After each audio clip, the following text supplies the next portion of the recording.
Angie was shocked when Mikhail arrived and asked how he had found her. He explained that Annette had informed him she was locked up and inquired whether Kylek had the keys to the handcuffs. Angie directed him to the table where the keys were. After taking them, Mikhail told Angie that there was an issue with the vessels heading to the mainland, which needed his immediate attention. As Mikhail unlocked the handcuffs, Angie appeared too scared to leave.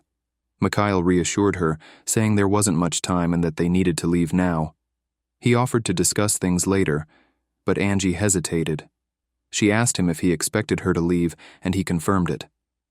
After a brief pause, Angie said she did want to leave and needed to, and they both quickly sprinted through the hallways in their haste to escape. Once they were outside, Angie told Mikhail that she could manage on her own from that point and suggested that he return to the manor. She explained that if she went through the forest, the North Shore wasn't far off, and once her parents arrived, she would be safe.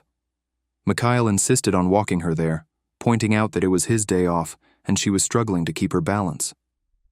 Angie accepted his help and thanked him. Mikhail said he was happy to assist and added that there was something he needed to tell her once they reached the North Shore. When they arrived at the North Shore, Mikhail built a fire and began preparing tea for Angie. She asked him if he was sure he didn't need to leave, to which he reassured her that everyone was currently preoccupied with the issues surrounding the ship. He then asked how long she had been locked up. Angie replied that she wasn't sure, but it had been around 4 or 5 days. Mikhail surmised that it must have started that same night. Angie explained that Lord Kylek had wanted to take her to the capital, but she had refused, which was why she had ended up locked away. Mikhail asked her what her plans were now, noting that Kylek wouldn't give up easily. Angie said that she intended to tell her parents everything once they arrived. She pointed out that even though Kylek owned most of the island and House Blackwell controlled the residents, if her parents decided she was to stay, Kylek wouldn't be able to do anything about it. She added that she didn't believe Kylek would want to disturb the peace of the village. Mikhail, however, warned her that Cullinan Island and its inhabitants weren't as peaceful as she thought. He explained that they had tried to make the place seem like a paradise, but the strange happenings surrounding her were connected to something darker: the Black Mass. He reminded her that House Blackwell had gathered all the displaced survivors from the war, but that this had been planned from the beginning, as those people were actually monsters trained by curses. Angie was bewildered and asked Mikhail to explain what he meant by Black Mass monsters. Mikhail told her that he had overheard Mrs. Dunst and her close associates discussing the situation.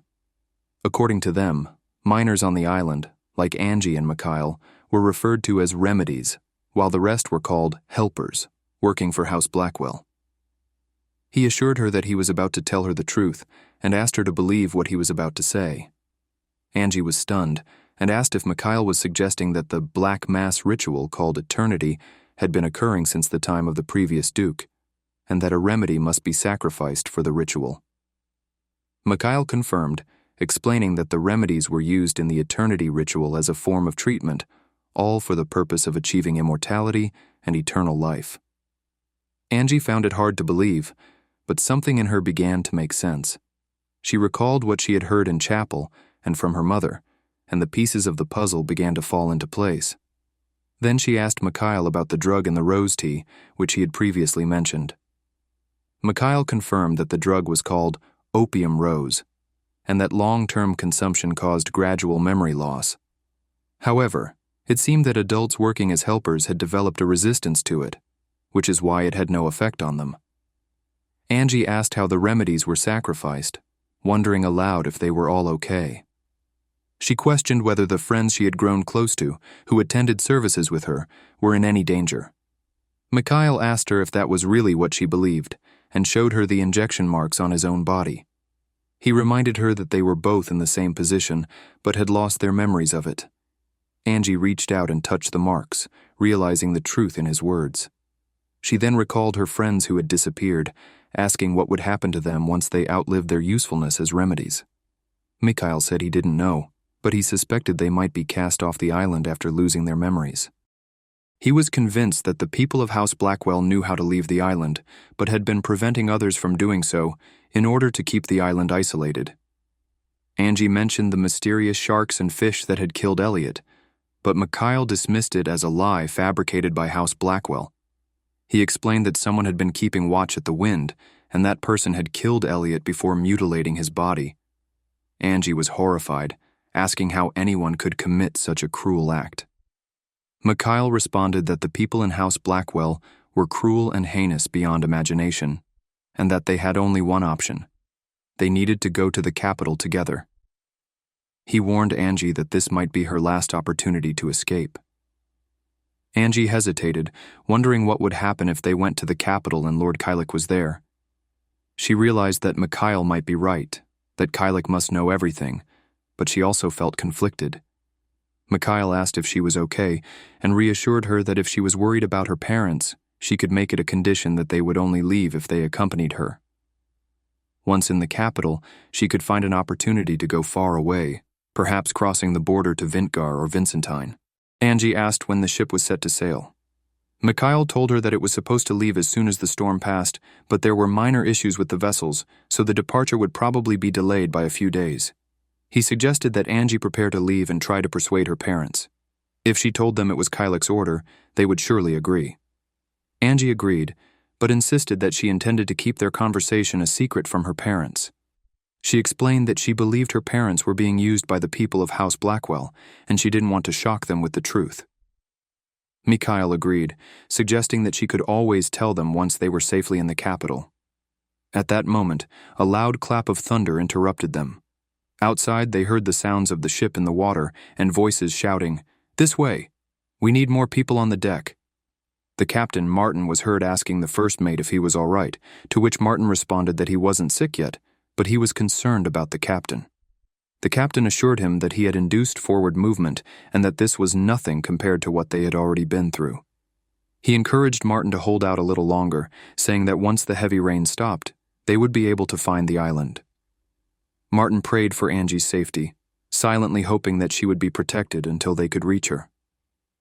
Angie's parents arrived, and her mother was the first to speak, asking what they were doing there.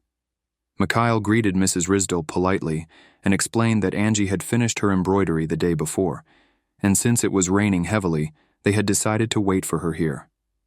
Her mother looked at Angie with concern, noticing how gaunt her face looked, and asked if she had been overworking herself.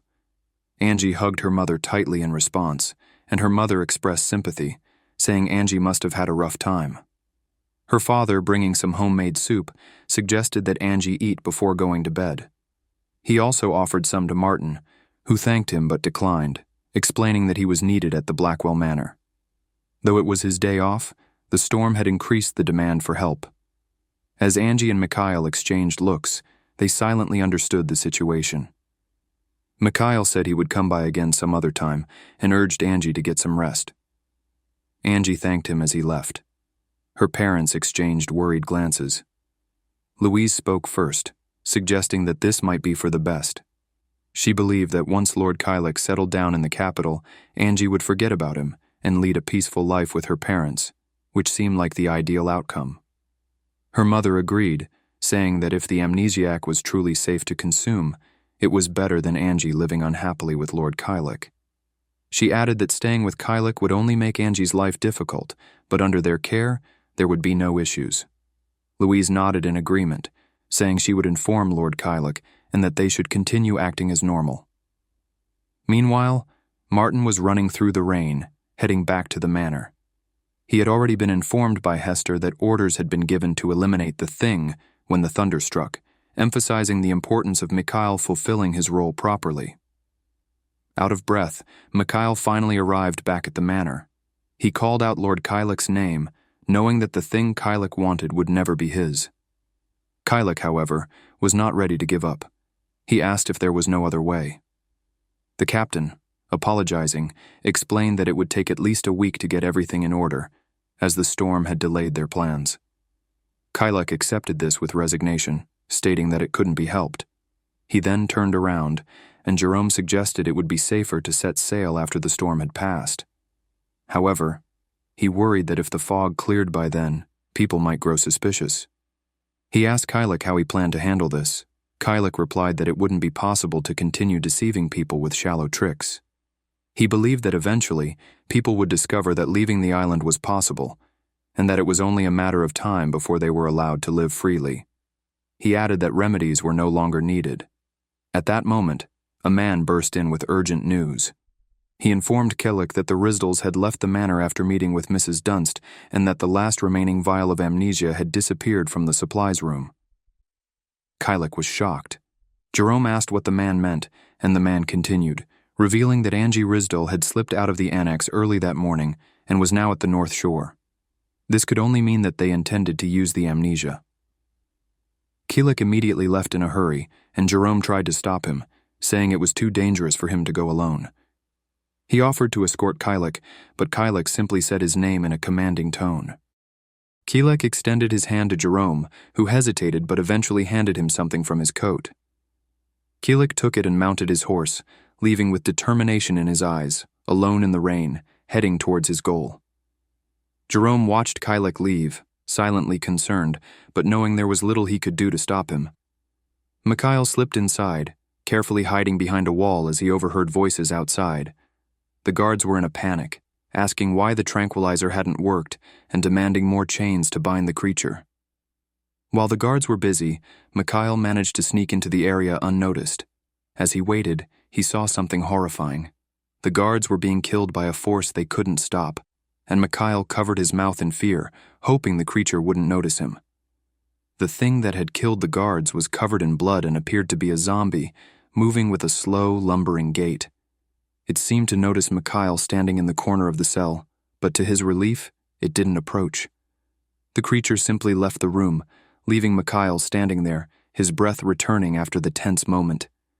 He whispered to himself, stunned by what he had just witnessed, saying he had no idea the creature would look like that. Mikhail carefully stepped out from behind the wall and grabbed the axe that was nearby. He knew he needed to chase after the creature, wondering aloud where it might have gone. His thoughts turned to the forest and the cliffs, suspecting it might be heading in that direction. Meanwhile, Angie was speaking with her mother. Her mother, confused, asked what she meant by her suggestion. Angie explained that they should go to the mainland and start a new life. If they couldn't adapt there, they could always come back to the island. Her mother responded, saying it wasn't as simple as Angie thought. She pointed out that the capital was likely overflowing with skilled workers, and it would be hard to find a place there. Angie was quiet for a moment before her mother continued, stating her own wish, that their family would remain on the island to preserve the peaceful life they had now. Angie, though conflicted, nodded in agreement, though she still harbored doubts. Just then, her father came out with a glass of water. Angie suddenly felt a wave of nausea and nearly vomited. Her father was immediately concerned, asking if she was all right. Angie reassured him that she was fine, but that she felt queasy and would feel better after resting.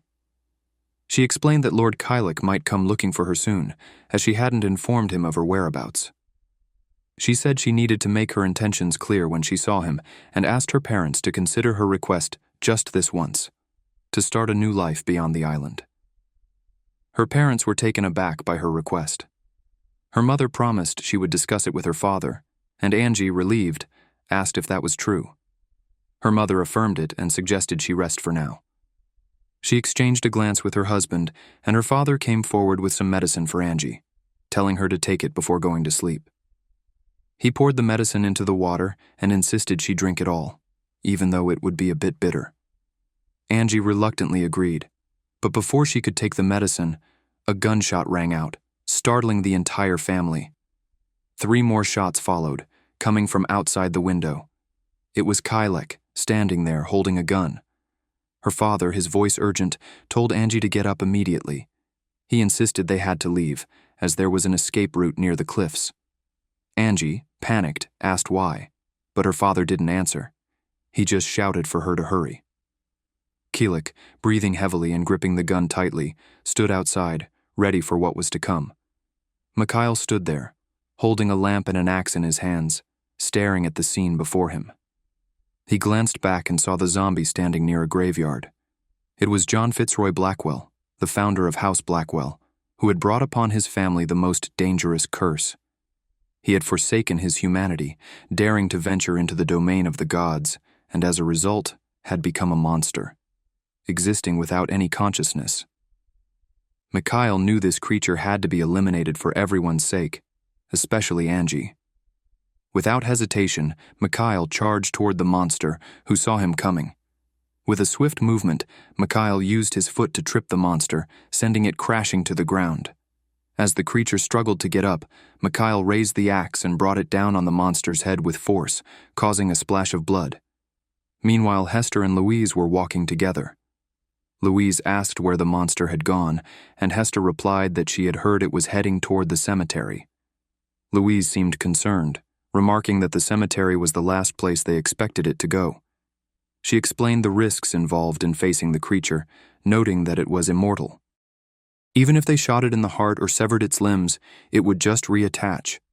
Stakes, silver, relics, and holy water had all been ineffective. The best solution, she said, was to imprison it alive in an oak barrel and cast it into the depths of the sea. But perhaps... Suddenly a scream echoed through the air, cutting her off. Hester murmured that it might be possible to destroy the monster. Back at the scene, Mikhail didn't stop. He continued stabbing the creature with the axe, emotionless as if consumed by his task. After breaking his lamp, he grabbed a stick of wood and set the monster ablaze. Hester and Louise arrived, seeing Mikhail standing in front of the burning creature, the flames engulfing it. Mikhail dropped the stick he had been holding and stood motionless, staring at the burning remains of the monster. Mikhail turned to Hester and, in a quiet voice, said her name. His mind had gone blank at first, but then a sudden premonition hit him. He realized he might be able to destroy the creature completely, ensuring it could never come back to life. Mikhail said, almost in disbelief, "I did it." Louise, observing the scene, acknowledged the significance of the moment. She said it was clear that Mikhail carried the bloodline of House Blackwell. Hester agreed, and both women stood together, preparing to pray for their future and for the late master of their house. Mikhail, standing in front of the smoldering remains of the monster, let out a bitter laugh. He spoke solemnly, declaring that the creature would now rest in the depths of hell, where it would pay for its sins for daring to violate taboos and challenge the realm of the divine. Kai stood there, gun in hand, his voice urgent as he tried to reason with Angie. He told her that her parents were not in their right minds and were trying to harm her. He believed that if they truly cared about her, they wouldn't be capable of committing such a horrific act. His words echoed in Angie's mind as she and her father continued to flee. Angie, in her own thoughts, wondered why on earth Kai was trying to kill her. She considered the possibility that Kai's real target was something else entirely. Meanwhile, her mother, desperate and resolute, cried out that they would never let Angie be taken away from them. They would rather die than allow that to happen. Kai fired another bullet toward them, holding the gun with grim determination. He warned them, saying this was his final warning. He needed to stop them before they could administer the amnesiac to Angie. Angie, in a panic, called out for Kai to stop. She turned to him, her voice breaking, pleading for him to listen. But Kai, his face tense, ordered Angie to come to him. Her mother, desperately trying to calm the situation, begged Angie to explain to Kai that they weren't trying to hurt her. She insisted that all their actions were for Angie's sake, but Angie, in disbelief and sorrow, simply whispered her mother's name. In a tragic moment, her mother and father lost their footing and slipped from the cliff, falling directly into the deep sea. Angie was left at the edge of the cliff, sitting there and crying, devastated by the loss. Through her tears, Angie whispered to herself, feeling as if she had been deceived all along. She muttered that it had all been lies. Kai, hearing her anguish, called out to her, but Angie stopped him in his tracks, ordering him not to come any closer. Her voice shook with emotion as she accused him of killing her parents right before her eyes. She asked him why, suspecting it was because they might have stopped him from taking her to the capital. Kai dropped his gun and pleaded with Angie to calm down. He asked for the chance to explain everything, promising that he wouldn't hide anything from her anymore. He begged her to believe in him. Angie, her voice trembling, confessed that even in this dire situation, she still felt torn. Despite everything that had happened between them, she realized she was still swayed by him, and it bitterly upset her. She admitted that if it meant escaping him and the island, perhaps going with him was the best choice. Kai, desperate, watched her as she slowly backed away from him. He called out to her, pleading with her not to leave.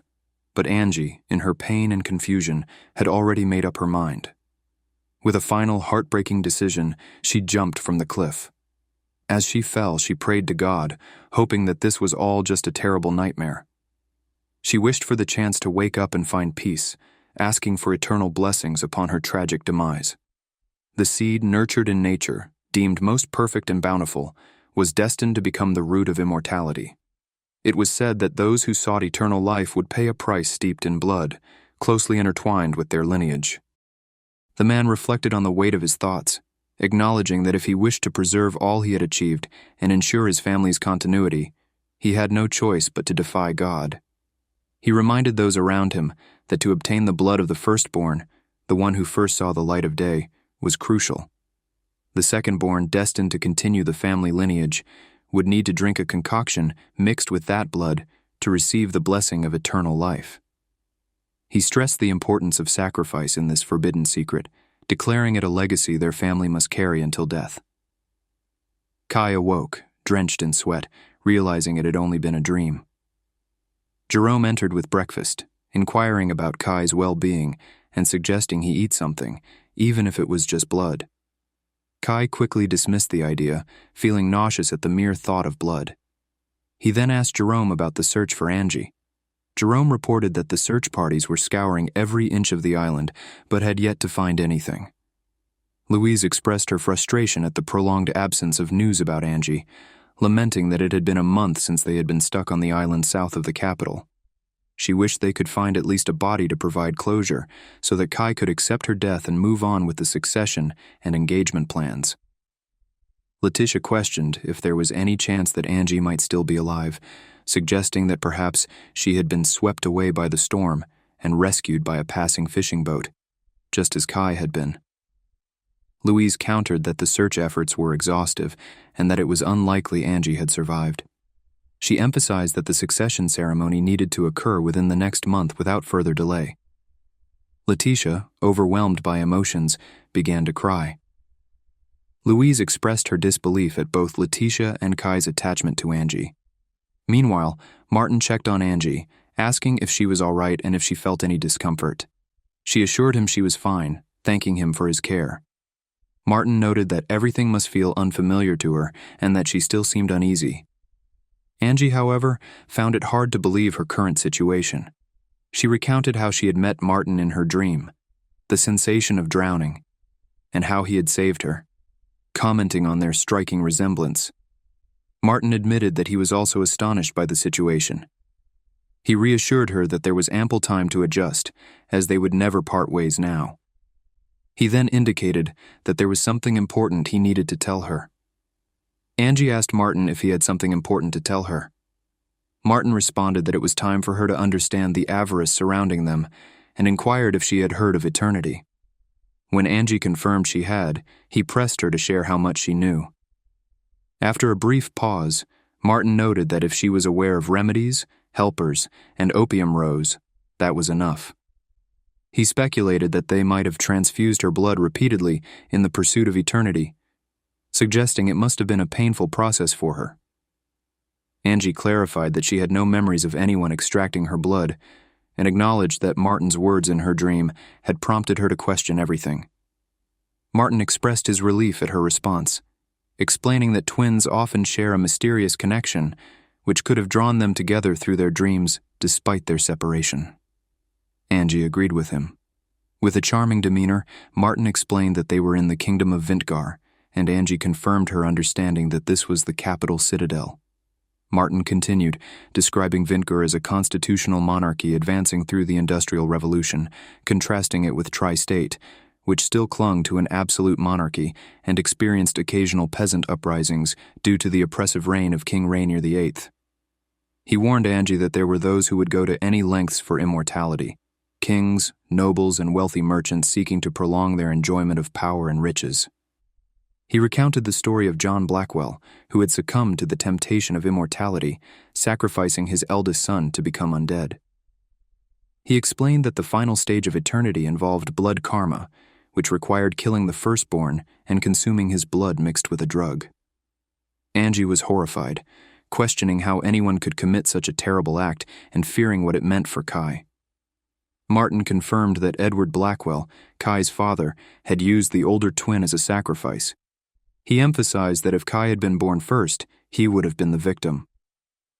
Angie, feeling a surge of emotion, expressed concern that she might be with child and insisted that no one, not even Kai, should know. Meanwhile, at Blackwell Manor, Kai confronted Mikhail, accusing him of being responsible for opening the door to the annex bedroom. Mikhail admitted that he had freed Angie, explaining that the thing had escaped the basement, attacked people, and caused a fire that ravaged the garden and annex, eventually sweeping across the entire island. Kai challenged Mikhail, questioning whether he considered himself her savior. Mikhail clarified that many lives were lost in the fire and that Cullinan Island was now a wasteland, with only a fraction of the original residents surviving. Kai got straight to the point, offering Mikhail funds to leave the place immediately. Mikhail protested, expressing disbelief at Kai's intentions. Kai declared that he had always coveted what was his, Angie, and made it clear that his feelings had not changed. Hester's past memories surfaced, recalling how her sister had harbored a strange desire for Edward Blackwell, calling it love.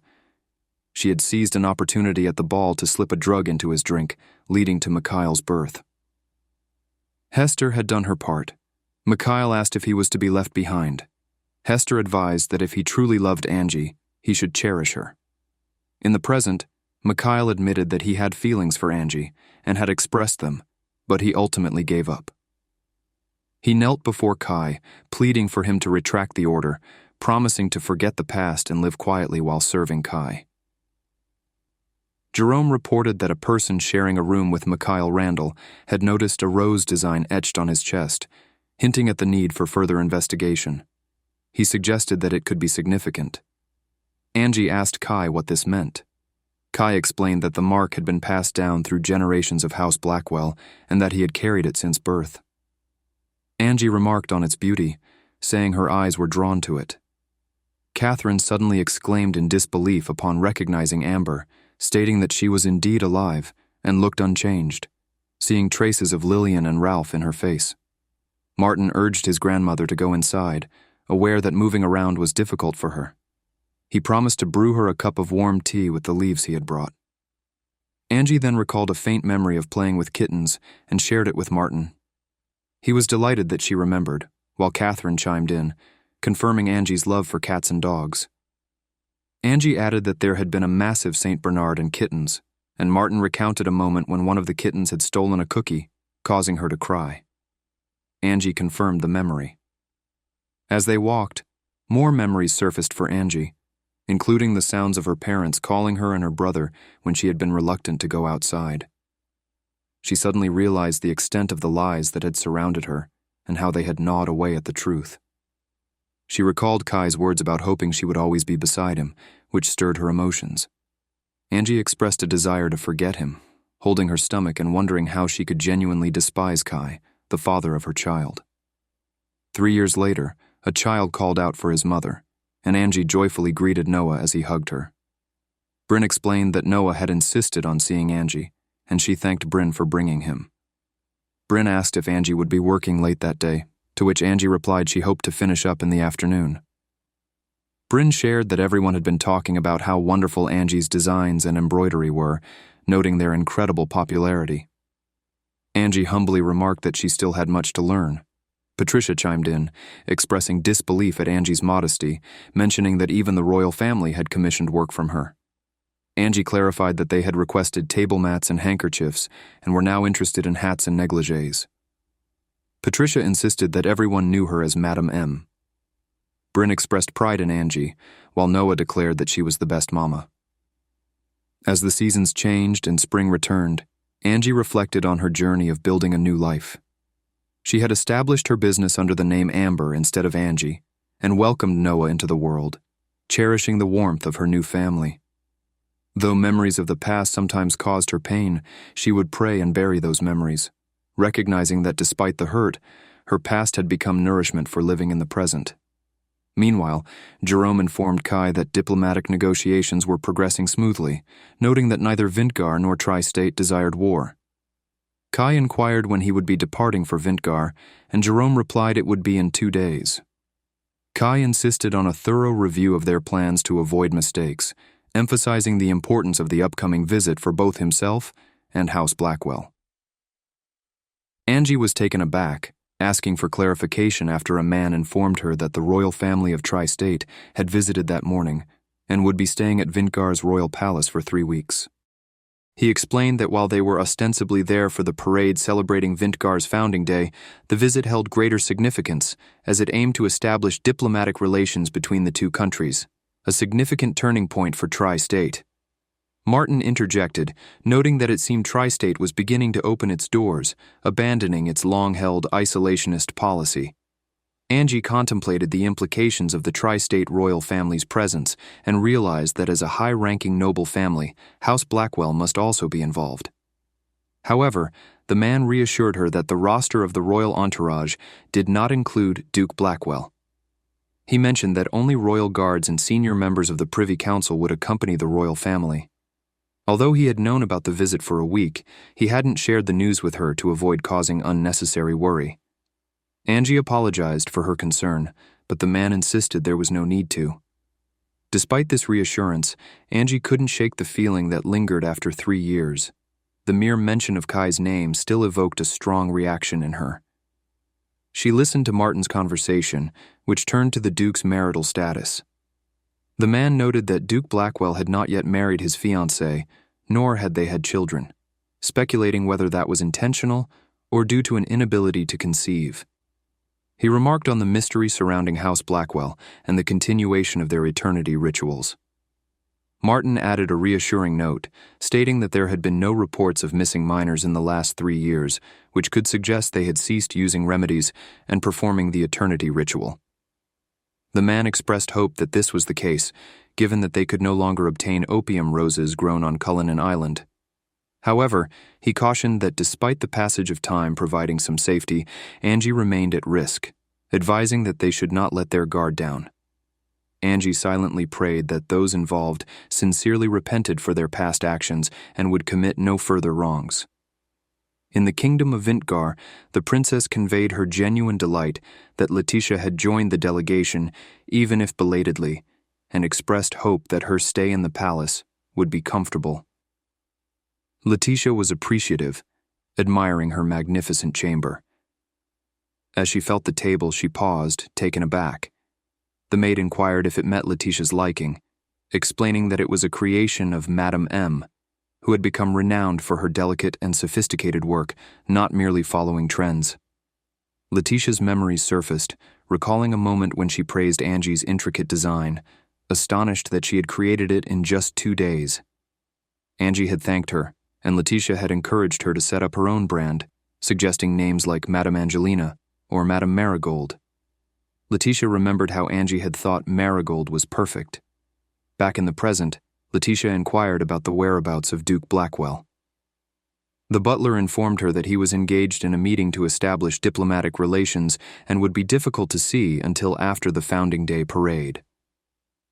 Letitia hesitated, deciding not to jump to conclusions, and instead asked if he would attend the formal dinner. She resolved to have a simple meal alone and retire early to prepare for the parade. Meanwhile, Amber rushed to find Schultz, startling her as she asked what was happening. Schultz explained that the consul's wife believed everything looked lonely and that the spelling of the children's name was incorrect. Amber was confused, believing the baby's name was Michael. Schultz clarified that while that was the Vintgar pronunciation, the baby's godfather was from Vincentine, where it was spelled Mikhail. Amber understood, realizing that various spellings existed due to the country's diverse immigrant population. Schultz requested Amber's assistance in re-embroidering the name. Amber agreed to complete it quickly, but just then, someone yelled for them to hurry. Schultz noted that the parade must have started and suggested they take a look on their way to the workshop. Amber hesitated, stating she didn't need to, but Schultz insisted she couldn't miss it, urging her to follow. As they walked, Amber marveled at the festivities, with gifts, jewels, and flowers adorning the scene. Just as she was starting to enjoy it, she was shocked to see someone in a carriage, Kai.